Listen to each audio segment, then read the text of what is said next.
Hey guys, the Franchise Goat here, and welcome to episode number 9. No, episode number 8 of our Baltimore Orioles franchise mode. So in this video, we're going to be playing against the Detroit Tigers. We're going to jump right in. It's AJ Puck making the start for us against Michael Fulmer. So let's jump right into the game. So we're going with a fully what our lineup would normally be.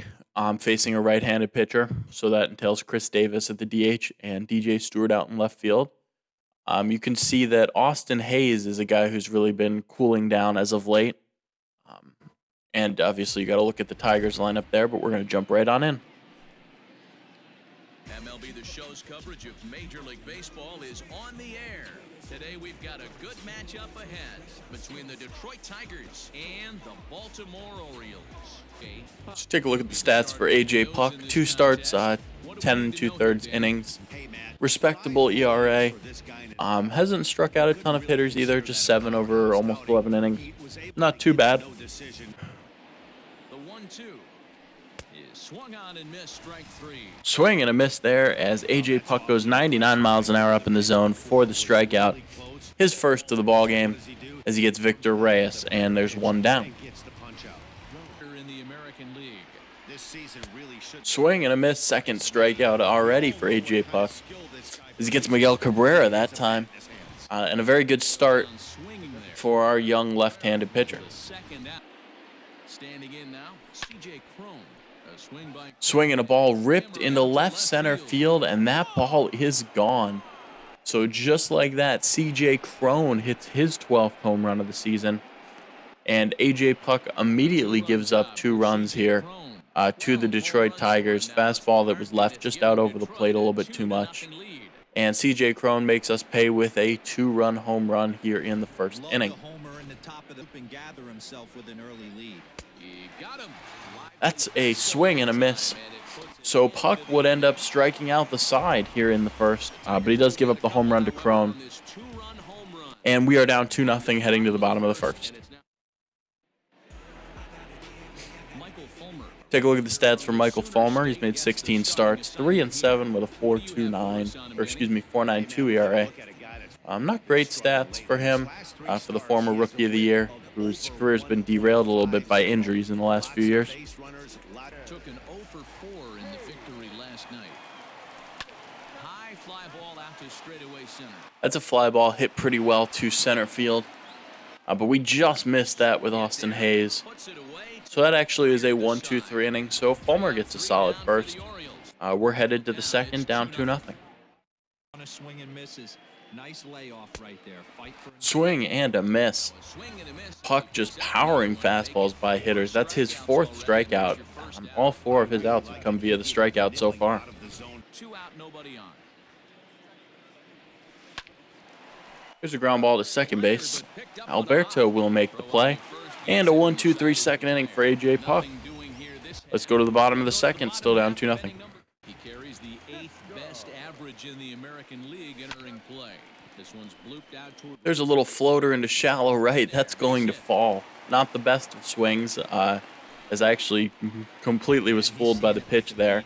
Having a little trouble seeing it out of the hand, but Chance Cisco is able to throw the bat out and get our first hit of the ball game. Not the prettiest of swings, but we'll take it. Runner on here for Rio Ruiz. And he's going to take strike 3. Good pitch, good changeup. Heading to the third, still down 2-0.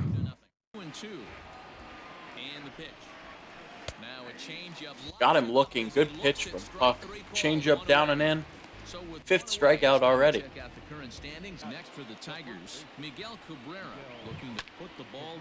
And Cabrera is going to hit a routine fly out to right. So despite the 1 home run given up by Puck, he's been excellent through 3. Our offense has to get going now.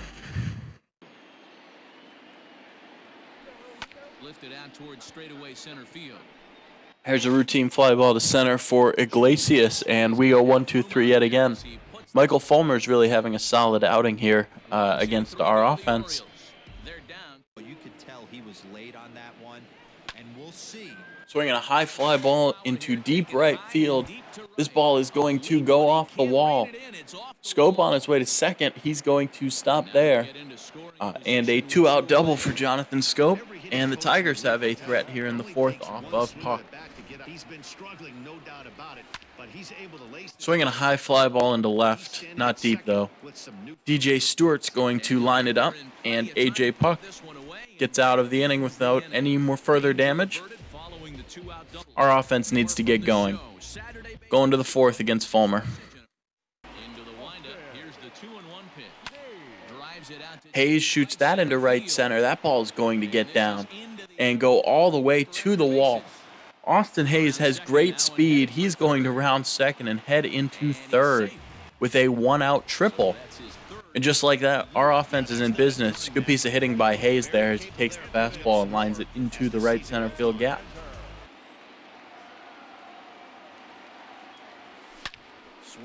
There's a line drive into left center field. That ball is going to get down and go to the wall. Hayes will score, Santander into second, and we are on the board here in the bottom of the fourth. An RBI double by Anthony Santander, his 21st. He continues to be hot, as he has been the entire season. Great piece of hitting there. And we have a chance to tie this game up with one hit.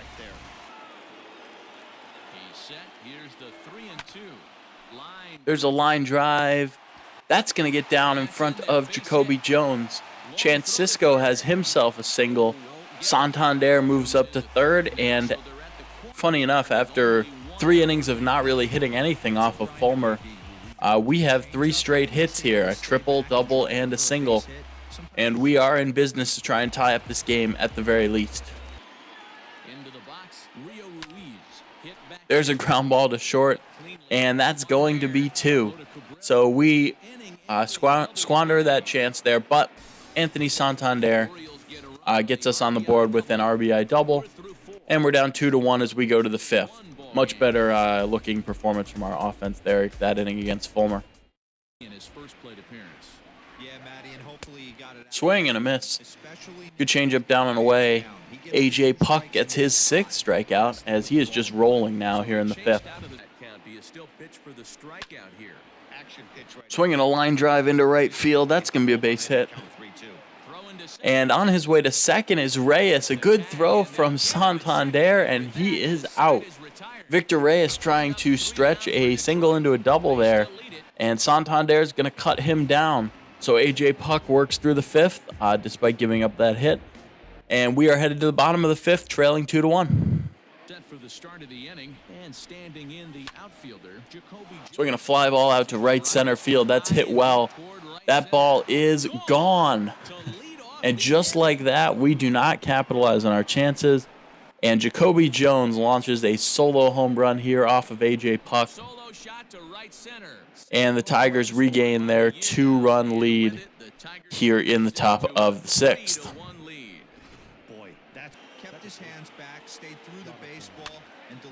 Swinging a shallow fly ball, right field. Santander camps and makes the play. And so AJ Puck only allows the single run, but Detroit does take a 3-1 lead. Our offense needs to pick him up. He's pitched quite well so far through the 6th.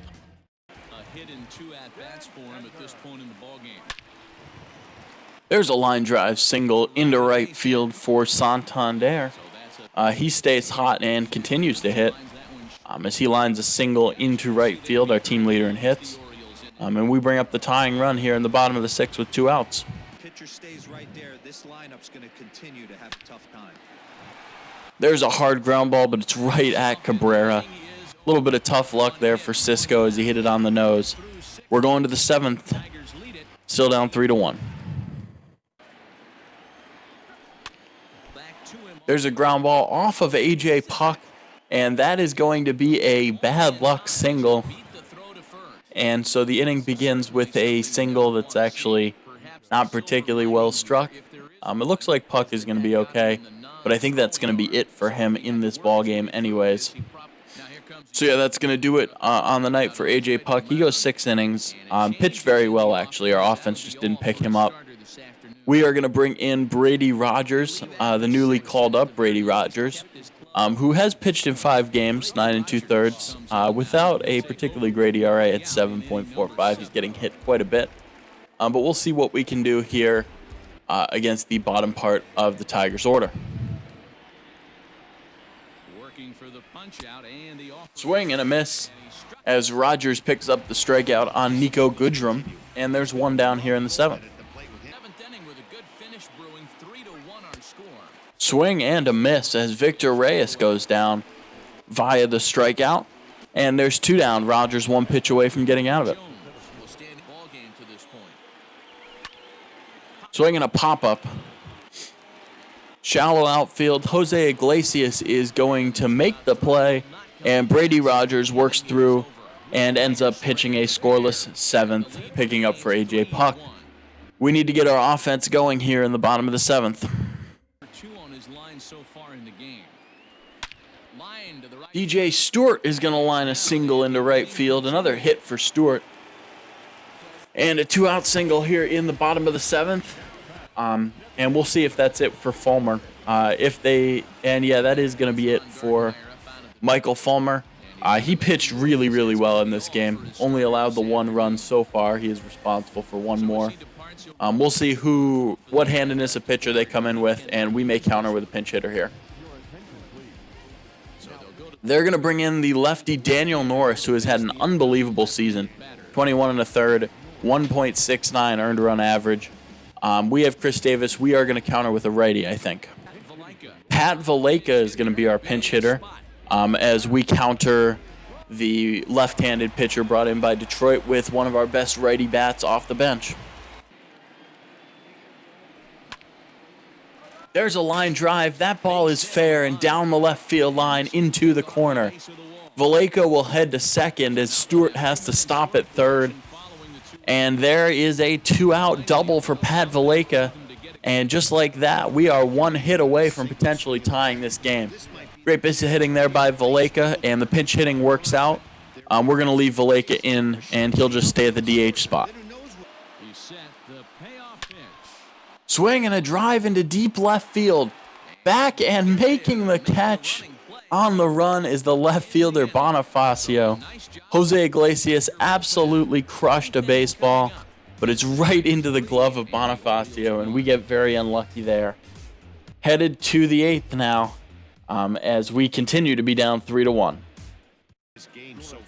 Sean Armstrong coming in the game for us. His 57th appearance already on the year. He's 2-3. ERA is a little bit high, but he's been one of our better relievers here out of the pen. Swing and a miss. Good cutter there as we get Cabrera to strike out. There's 1 down in the 8th. Swing and a miss. Back-to-back strikeouts to start the 8th for Sean Armstrong as he gets Cabrera and Crone. 2 down now. Got him looking. Sean Armstrong strikes out the side in the top of the 8th. An excellent inning. Let's see if our offense can build on the momentum. There's a line drive into right field. That's going to be a fair ball down the line. Austin Hayes will turn for second, and he has his 2nd extra base hit of the ball game. A 1-out double here in the 8th. Good piece of hitting by Hayes as he went with that fastball up and away. Swing and a miss. Good fastball down and in, and Cisco strikes out. And we again strand a runner in scoring position with less than 2 outs, heading to the 9th. Here's another 2-2. On the ground. Swinging a ground ball to first. Nunez will go to second for 1, back to first for the double play. And Sean Armstrong works through another scoreless inning. He gets through 2 scoreless. 1 last chance for the Orioles here in the bottom of the 9th. That is crushed into right field. Rio Ruiz absolutely launches a ball, and just like that, it is 3-2. Ruiz gets his 13th home run of the season, and immediately we score a run off of Joe Jimenez. Hung a slider up in the zone. Ruiz did not miss it, and the Orioles are within 1 run here in the bottom of the 9th, trying to make it interesting. There's a line drive. That ball's going to get down into right center field for Renato Nunez. He'll take the turn and head to second. And just like that, we have the tying run in scoring position against Joe Jimenez here in the bottom of the ninth. Baltimore down to their final strike. Line drive, but right at the second baseman's scope. And that is the ball game. Some tough luck for the Orioles throughout this game, actually. Hit a lot of balls hard right at people. But we will lose this ball game to the Detroit Tigers. Michael Fulmer picked up the win, 6 2/3 innings, gave up 7 hits, only K'd 2, but the 1 earned run. A.J. Puck the loss, 6 innings, 7 hits, 6 Ks, and 3 earned runs. Buck Farmer gets the 1-out save. Jacoby Jones, player of the game, his home run was the difference in the 6th. All right, so we simulated up to All-Star Weekend here. As you can see, we are 41 55. We're going to do a quick stat check before we go, and then we will look at the All-Star rosters before we go as well. So let's see what's going on stat-wise. Pitching rotation. John Means has been struggling, 2-8, not having a particularly good year, though he is getting better, which is good to see. But he has really been struggling this year, as has Alex Cobb, though I think he's a guy who we're definitely going to be looking to trade away here. A.J. Puck has also struggled since coming up. 24 innings, he has a 5.25 ERA. Again, is still improving, though. So a guy I think will leave for now. No reason to send him down. Hurry up with that. Jorge Lopez has actually kept his ERA pretty solid, hovering around 3, which is up a tick from where it was, but still really solid. I'm happy with him in the rotation there. And Keegan Aiken has been pretty good. 2-4 with a 4.33 since coming up. He's another guy who's improving. What's his morale at? He's only satisfied, so he's already a 69 overall. Could get a little better. So maybe he's a hidden gem for us, but he's been really solid this year, so he's going to stay. Rotation's probably going to stay the same until we eventually trade Cobb, and then we'll make some changes. In the bullpen, Brady Rogers has struggled since getting called up. Might look to replace him eventually, but for now, we'll leave him. Tanner Scott has had a poor year, though, again, getting a little bit better. He's a younger guy, just trying to get some innings out of. Sean Armstrong's been pretty solid out in the bullpen. He's an older guy, maybe a guy we'll look to move before the deadline. Barnes struggled, Guillen as well. Paul Fry's been one of the bright spots out there, and he's not too old, so he may figure into our future plans. As I believe does Hunter Harvey. I think he's earned a chance to continue to pitch here. 73 overall now. His morale is boosting that quite a bit, but yeah, he's been really solid with a 3.77 ERA, whip right around 1 in 31 innings. Let's take a look at the minor leagues and see if anyone stands out. DL Hall, a prospect we've been looking at, he's up to a 67 overall, which is good to see. He's improving. Josh Rogers, another prospect, is improving. That's good to see. Drew Rahm's been very good in Double-A, a guy who we may look to move up to Triple-A at some point if a spot opens up. He is very young, though. No one else particularly having a great season. No other prospects who we're really looking at. Chandler Shepard is such a low overall. Hard to see him factoring into much. Same with Eric Hanhold. Bauman's been pretty solid out of the bullpen. He's a starter, actually. That's interesting. AAA, this is where I want to see. We'll start with the relievers, actually, because David Hess has had an incredible year in AAA. He's a guy who I actually thought about bringing up instead of Brady Rogers. So eventually he probably will get a look at the big leagues. Travis Lakin's struggling, as is Dylan Tate. He's had a really poor year, and it looks like his overall is going down, as is his potential. Looks like about the end of the run for Dylan Tate in an Orioles uniform. Gary Fenter's been okay. Evan Phillips, not great. Durbin Feltman's been better. He's hot. Another guy who's getting better, which is good to see. So, yeah, that's important for him. Now, Grayson Rodriguez has been really hot lately. I know his record's 2-7. His ERA is under 4. He's been getting better. He's a guy who, once we trade Alex Cobb, I think we're going to look to give Grayson Rodriguez his spot in the starting rotation. I know that might be controversial, but I think he has proven He's having a decent season. He's not blowing hitters away. He is still only 20 years old, however. He's high enough overall. I think eventually we need to bring him up to the big league club. Cole Stewart has struggled down in AAA. Strasny does not really factor into our future plans. Neither does Eshelman, despite having an incredibly good season down there. Kevin Smith. I didn't even know who that was. But yeah, he's not having a great year. Main guys to look at are Rodriguez and Feldman at this point. So yeah, Rodriguez has almost earned himself a call up. He is getting there slowly but surely. Looking at the MLB lineups, Jose Iglesias has been solid all year, as is Hanser Alberto. Austin Hayes had a little dip in production for a little while, but he's going back up. He's been really good in that 3-hole for us. Anthony Santander is one of the best hitters in baseball this year.